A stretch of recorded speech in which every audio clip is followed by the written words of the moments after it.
today we're going to be discussing Throne of Glass by Sarah J. Maas. This is one of the best books that I have ever read. It's a kick-ass story about this young lady. She's 18. She's named Selena Sardothian. And she is the world's most famous assassin. One day the king of Adarlan,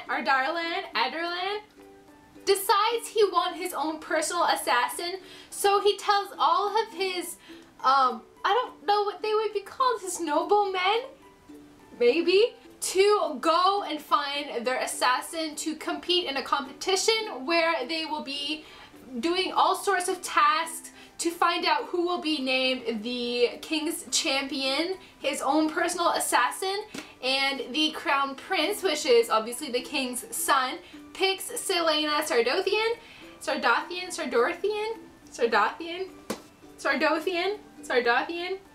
don't know, as his champion, and she has to go against 23 other contestants and find out who gets to be the king's champion. That is all you need to know about this book if you have not read it yet. I gave this 5 out of 5 stars on Goodreads. There is no possible way that I couldn't have given it 5 out of 5 stars. It was so good and so well done. It's a fake world. It's complete fantasy. There's nothing really real about this world except that there's humans in it. Other than that, it's a completely different world. It's a different country, and it's really fun. Plus, the best thing, you know it's gonna be a good book when there's a map inside.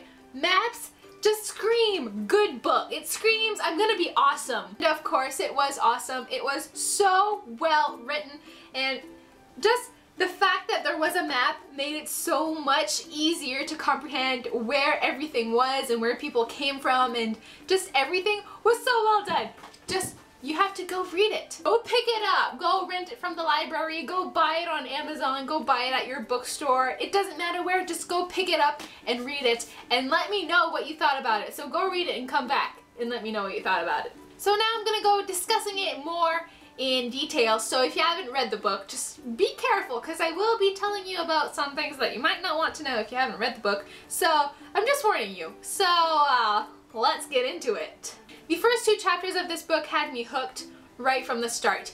I only read 2 chapters the first day that I started reading this book, and I was like, I need to continue. I gotta continue reading this book because it was so intriguing from the first chapter. There's a map in here, so if that doesn't intrigue you, I don't know what will.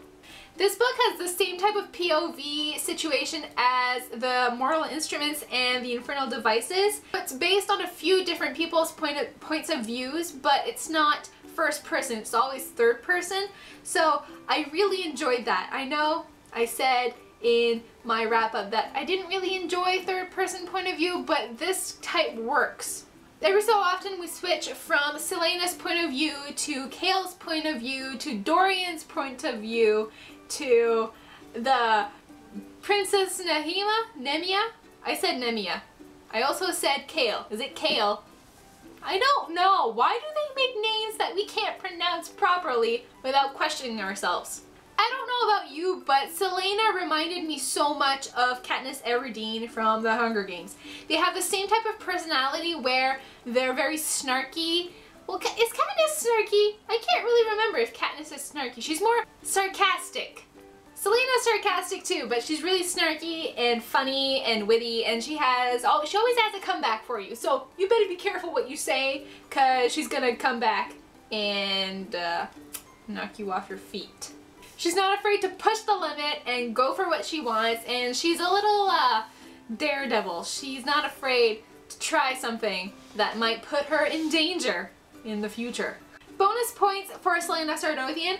She loves to read. There's just something wonderful about authors that make their characters love to read, because we can connect with that, because that's what we're here to do. We're here to read and then talk about the books. And then it was so nice to see that Dorian and Selena love to read, and I loved that he sent her books that he liked so that she could read them and they could talk about it together. So that's technically what we do through the internet, but they did it through peasants.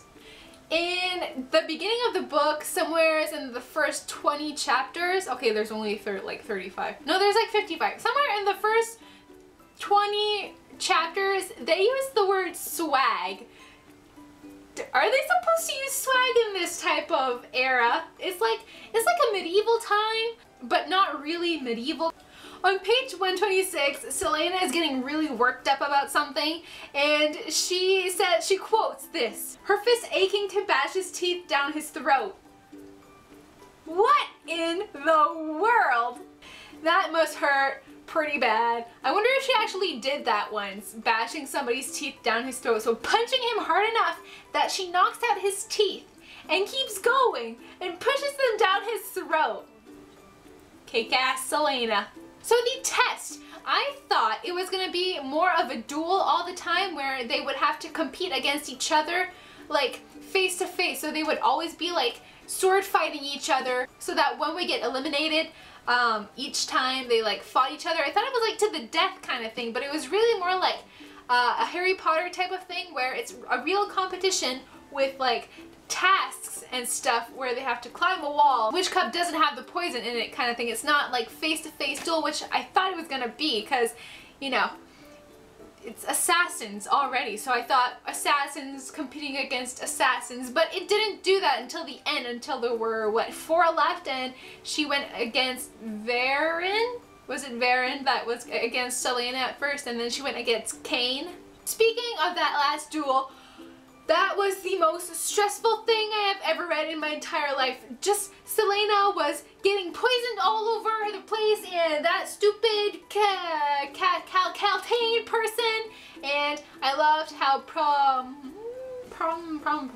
Prometheus and Parrington went against Caltaine, and it was like, what are you talking about? You poisoned Selena? How dare you poison Selena? And then everybody went against Caltaine and she went off to prison, but she will be back. I see it coming very easily that she will be back in Crown of Midnight, and they're gonna wreak some other havoc on Selena's life. At first, when the murders were being made like every so often, like right before the competitions, I honestly thought before it was even questioned that Nahima was doing those attacks. I was thinking about it first, before even Selena thought about it. I'm like, it's Nemia. She's there. She's not doing anything. It's her. Obviously. And it wasn't her. It was Cain. But Cain was the obvious choice, so I didn't go for him right away. I thought, oh, it could be Cain, but no, it has to be Nahima, because she's a cute little girl prancing about in the new palace, and yeah, but it wasn't. It was Cain. I was kind of disappointed, but I wasn't, because I like Nemia. I say Nemia. Sir J. Maas, why do you put such hard names in these books? We can't pronounce them. I absolutely adore Dorian in this book. I am Team Dorian. I'm not Team Kale. I am Team Dorian. He's the prince. What else could there be? I just love the way that Selena and Dorian connect with each other, and the fact that they both love to read. Because Kale is too, he's too closed off, and he keeps saying that Selena won't say anything about herself, but we don't know anything about Kale either. I am absolutely Team Dorian for this book. Maybe it'll change. I'm hoping not, because I really like Dorian. And I know that Selena broke it off with Dorian at the end of the book, but that's just because she's stupid and she's gonna wake up eventually and be like, whoa, I love Dorian. I'm gonna be with Dorian. Let's be with Dorian from now on. So from what I understood, Selena is sort of kind of related to Elena, which is like the queen of the past. She's the ghost that comes to Selena, and she's like, here's the necklace, you'll be protected, and you gotta fight off this evil thing that's in the palace right now, and you gotta win this competition because you gotta fight off this evil thing, and you know, risk your life for everybody else. There's even something here in the next to last chapter. It says blood ties can't be broken, and Elena says that to Selena, and their name even sounds the same. What? So their name sounds the same, and Elena tells Selena blood ties blood ties can't be broken, so they are related. I know they are. Don't say I'm wrong, because I know I'm right. So in conclusion, I absolutely adored this book. I am so excited to keep reading this series and to see what happens. I am guessing that Selena will be with Kale for a little bit, and then she'll realize that she actually likes Dorian and go back to Dorian, because I love Dorian, so Selena has to love Dorian too. So, you know, that's how it's gonna happen, right? Right. I know it. I know I'm right. So that was it for this book talk, book review thing. I hope you guys enjoyed it. I hope you let me know what you thought of the book down in the description box. Let's have a little conversation about it. And I will see you guys next time with a brand new video.